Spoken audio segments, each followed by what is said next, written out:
Ministro da Fazenda indica Gabriel Galípolo para a diretoria de política monetária do Banco Central. A Advocacia-Geral da União recorre de decisão do STF sobre revisão da vida toda do INSS. E você vai ver também. Anderson Torres depõe em sigilo sobre a atuação da Polícia Rodoviária Federal nas eleições de 2022. Produção e venda de veículos brasileiros despencam em abril. Rússia lança sua maior onda de ataques aéreos contra a Ucrânia em meses. Presidente francês participa das celebrações pelo Dia da Vitória sobre os nazistas. Agora no Jornal das 18h30.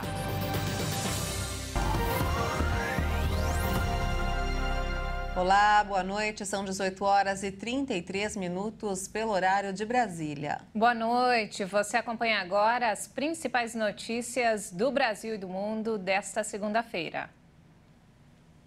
O ministro da Fazenda, Fernando Haddad, indicou Gabriel Galípolo para o cargo de diretor de política monetária do Banco Central. Haddad também indicou Ailton Santos, funcionário de carreira do Banco Central, para a diretoria de fiscalização. Os nomes ainda precisarão passar pela aprovação do Senado Federal. Gabriel Galípolo, atual número 2 de Haddad, é presença recorrente em agendas com o presidente Lula no Palácio do Planalto e também tem contato frequente com Campos Neto. Entre as negociações feitas ativamente pelo secretário estão o novo marco legal das parcerias públicas-privadas, a nova regra fiscal e a medida para fechar o cerco a sites chineses de comércio eletrônico, que acabou descartada pelo governo após pressão contrária. Caso seja aprovado, Galípolo será um dos diretores do Comitê de Política Monetária do Banco Central e participará das discussões dos colegiados sobre a definição da taxa de juros do país, o principal ponto de tensão entre a autarquia e o governo Lula. O ministro da Fazenda também indicou Ailton dos Santos para a diretoria de fiscalização. Ele está indo para lá com a autonomia necessária para cumprir a lei. A mesma lei que os outros 7 membros do Copom têm que respeitar. Os 2 indicados do presidente Lula hoje vão observar rigorosamente a mesma lei. E com o seguinte comando, é buscar harmonizar a política fiscal e a política monetária. Se os nomes forem aprovados pelo Senado, Gabriel Galípolo e Ailton Santos vão ter direito a votos nas reuniões do Banco Central que definem a taxa Selic. O ex-ministro da Justiça, Anderson Torres, deixou a sede da Polícia Federal hoje após depor no inquérito que apura a atuação da Polícia Rodoviária Federal nas eleições de 2022. O depoimento, inicialmente marcado para abril, havia sido adiado a pedido da defesa. A defesa de Torres disse por meio de nota que o depoimento ocorreu dentro da normalidade e que o ex-ministro abriu mão do seu direito constitucional ao silêncio e respondeu todos os questionamentos formulados ao comparecer na sede da Polícia Federal. Torres manteve a postura de cooperar com as investigações, de acordo com a defesa dele. O ex-ministro da Justiça está detido devido a outra investigação por suspeita de omissão nos atos do dia 8 de janeiro na sede dos 3 poderes em Brasília. A polícia pretendia ouvir Torres no dia 24 de abril, mas o depoimento foi adiado para essa segunda-feira, a pedido da defesa de Torres, depois que uma piora no estado de saúde dele foi alegada. A defesa ainda tenta reverter a prisão preventiva do ex-ministro. A suspeita é de que a PRF agiu para dificultar o acesso de eleitores às urnas, principalmente no estado do Nordeste. O Supremo Tribunal Federal formou maioria de votos para tornar réus mais 250 acusados de participação nos atos do dia 8 de janeiro. A Advocacia-Geral da União apresentou recurso junto ao STF contra a decisão sobre a revisão da vida toda no Instituto Nacional de Seguro Social. O órgão pede a suspensão dos processos que tramitam e que tenham como objeto a tese firmada no acórdão até a análise dos embargos. A AGU pediu ao tribunal a suspensão dos processos que tratam do tema nas instâncias inferiores da Justiça até a análise do recurso. Também quer que o Supremo estabeleça que a decisão tomada no julgamento só tem efeitos para o futuro e não alcance, por exemplo, benefícios que já foram pagos antes do entendimento firmado pelos ministros. No ano passado, o STF havia decidido que os segurados podem escolher a regra mais vantajosa para o cálculo da aposentadoria. Agora, toda a vida contributiva pode ser considerada no cálculo da aposentadoria e outros benefícios do INSS, com exceção do auxílio maternidade. O entendimento do STF permite que contribuições feitas para a Previdência antes da vigência do Plano Real em julho de 1994 sejam levadas em consideração no cálculo do benefício. A AGU quer que a Corte também faça a chamada modulação de efeitos da decisão, que tem como objetivo estabelecer o alcance do entendimento fixado em relação a processos sobre benefícios já encerrados e em andamento. Para o órgão, é preciso garantir a segurança jurídica e evitar tantos impactos orçamentários quanto administrativos. E vamos agora ao mercado financeiro. O dólar fechou em alta nesta segunda-feira, com investidores repercutindo a indicação de Gabriel Galípolo para a diretoria de política monetária do Banco Central. As novas projeções de inflação apresentadas no Boletim Focus também ficaram no radar. A moeda norte-americana recuou 1,38% e encerrou o dia cotada a R$ 5,01 na venda. A indústria brasileira de veículos despencou em abril em relação a março, segundo dados da Associação de Montadoras Anfávia. A produção de carros, picapes, utilitários esportivos, vans comerciais, caminhões e ônibus caiu 19,4% no mês e as vendas de veículos novos recuaram 19,2%. A produção de veículos em abril somou 178.900 unidades. Esse é o menor nível para o mês desde pelo menos 2020. E os emplacamentos foram de 160.700. A siderúrgica Gerdau, importante fornecedora de aço para as montadoras do país, informou na semana passada que pelo menos 8 fábricas de veículos no Brasil estavam paradas. Na comparação com o mesmo período de 2022, a produção caiu cerca de 4% e as vendas subiram 9,2%. E veja a seguir, Rússia lança sua maior onda de ataques aéreos contra a Ucrânia em meses. E ainda, o presidente francês participa das celebrações pelo Dia da Vitória sobre os nazistas. Nós voltamos em instantes, até já.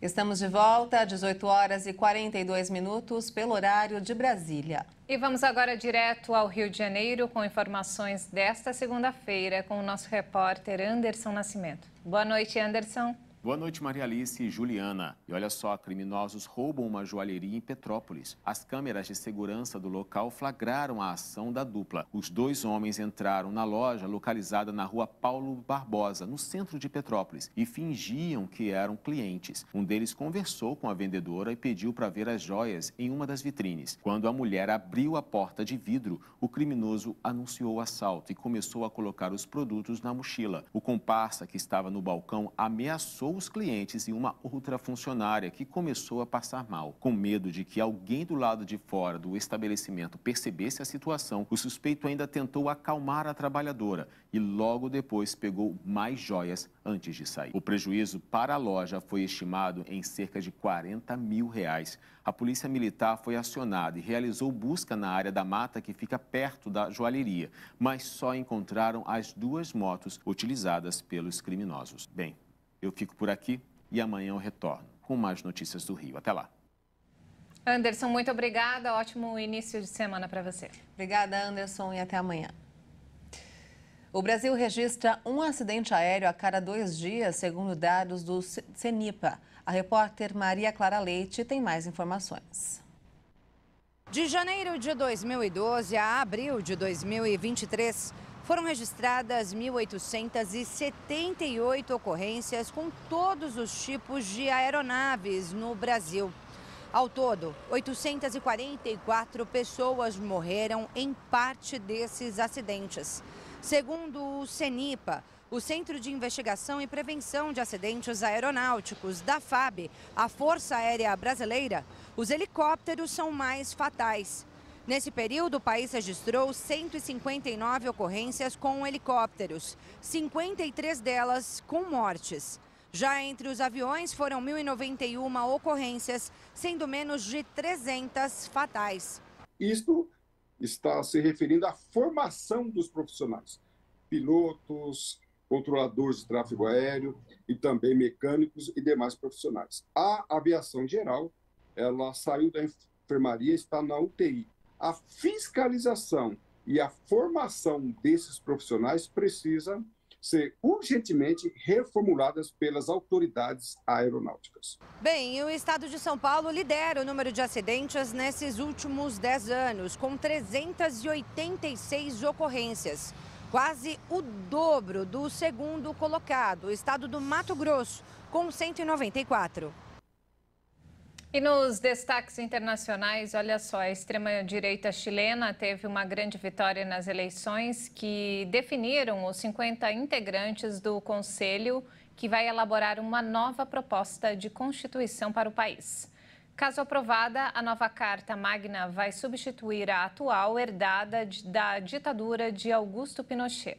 A eleição de domingo abre uma nova tentativa de renovar as bases constitucionais depois dos violentos distúrbios sociais de 2019, que evidenciaram uma sociedade desigual e fraturada. A Rússia fez hoje uma nova onda de ataques contra cidades ucranianas com drones, mísseis e bombardeios. As sirenes de alerta soaram por horas. Ao menos 4 civis morreram nos últimos ataques russos e 5 pessoas ficaram feridas.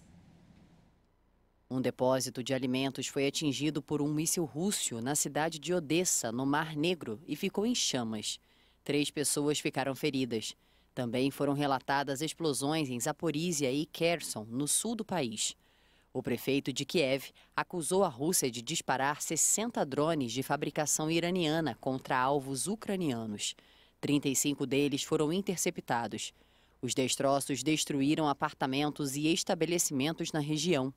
Segundo a administração militar de Kiev, destroços de um drone também caíram na pista de um dos 2 aeroportos de passageiros da capital ucraniana sem provocar incêndios. O país russo se prepara para celebrar o Dia da Vitória nesta terça-feira, em comemoração à derrota da Alemanha nazista. A rendição do exército alemão em 1945 aconteceu em Berlim, na noite do dia 9 de maio. O presidente Volodymyr Zelensky assinou um decreto para mudar oficialmente a data para o dia 8 e o dia 9 para a Europa. O país ucraniano acusou a Rússia de interromper o acordo para a exportação de grãos, mas um outro acordo mediado pela Turquia e as Nações Unidas liberou o acesso a pelo menos 3 portos no intuito de aliviar a crise alimentar de nível global. O presidente francês Emmanuel Macron participou hoje das celebrações pelo Dia da Vitória sobre os nazistas em Paris e em Lyon. Também foi anunciada uma viagem à Alemanha, a primeira de um mandatário francês em mais de 20 anos. O depósito de alimentos foi atingido por um míssil russo na cidade de Odessa, no Mar Negro. Acompanhado da Guarda Republicana, o presidente francês andou pela Avenida Champs-Élysées, em Paris, até a Praça Charles de Gaulle, onde reacendeu a chama em frente ao túmulo do soldado desconhecido, no Arco do Triunfo. Em seguida, foi respeitado 1 minuto de silêncio. Macron estava junto de Yves de Gaulle, neto do general que liderou a França na resistência aos nazistas, além da primeira-ministra Elisabeth Borne, da prefeita de Paris, Anne Hidalgo, e de outros políticos.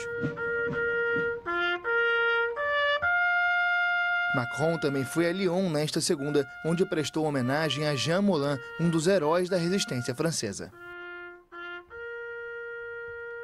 O presidente francês anunciou nesta segunda-feira que vai fazer a primeira visita de Estado à Alemanha em julho, em um contexto de contínuas tensões sobre questões como a energia ou as relações com a China. A viagem vai acontecer entre 2 e 4 de julho. Macron foi convidado pelo presidente alemão Frank-Walter Steinmeier para honrar a estreita amizade entre os dois países. O gabinete da presidência alemã afirmou em um comunicado que esta vai ser a primeira visita de Estado de um presidente francês à Alemanha em 23 anos. E de volta ao Brasil, vamos falar agora de futebol. É isso mesmo, Ju. Leonardo Félix fala do surpreendente Botafogo, que lidera o Campeonato Brasileiro. Boa noite, Léo. Boa noite, Maria Alice e Juliana. Boa noite a todos que nos assistem aqui no Jornal das 18h30. O meu comentário de hoje poderia ser sobre a má fase do Flamengo, o elenco mais caro do país e multicampeão nos últimos anos. Afinal, já são 11 derrotas no ano, muitas decepções e fracassos, e o time está à beira da zona do rebaixamento do Brasileirão. O Palmeiras também poderia ser a pauta, outra potência do futebol nacional e sul-americano. O Verdão é sempre irregular e está em segundo na classificação. O Cruzeiro, com 3 vitórias em 4 partidas, também mereceria destaque, depois de retornar para a Série A do campeonato. Ou ainda o Fortaleza, que a cada ano que passa deixa de ser um clube regional para alçar voos mais altos, tanto na tabela do Brasileirão quanto nos torneios internacionais. Mas o meu destaque de hoje fica mesmo para o Botafogo. O clube passou pelo processo de criação e venda da Sociedade Anônima do Futebol, SAF, mudou radicalmente seu elenco e passou por dificuldades até encontrar o atual ponto de equilíbrio. Já são 14 partidas de invencibilidade entre Carioca, Copa Sul-Americana e Brasileiro. O técnico português Luiz Castro chegou a balançar no cargo, com um fraco desempenho no Campeonato Carioca, sem chegar sequer às semifinais da competição. Mas a consistência defensiva, a aplicação tática dos jogadores, a rápida transição para o ataque e a união com a torcida alvinegra lá no Newton Santos transformou a equipe em líder do Brasileirão, com 100% de aproveitamento. São 4 vitórias em 4 jogos, batendo adversários temidos como o Flamengo e o Atlético Mineiro nas 2 últimas rodadas. É preciso ficar de olho na estrela solitária. É isso aí. Boa noite a todos. É com vocês, Juliana e Maria Alice. Obrigada, Léo. Até quarta-feira, então. Ótima noite, Léo. E não temos mais tempo, essa edição fica por aqui. Mais informações ao longo da nossa programação. Boa noite. Obrigada pela sua companhia, uma boa noite para você e até amanhã.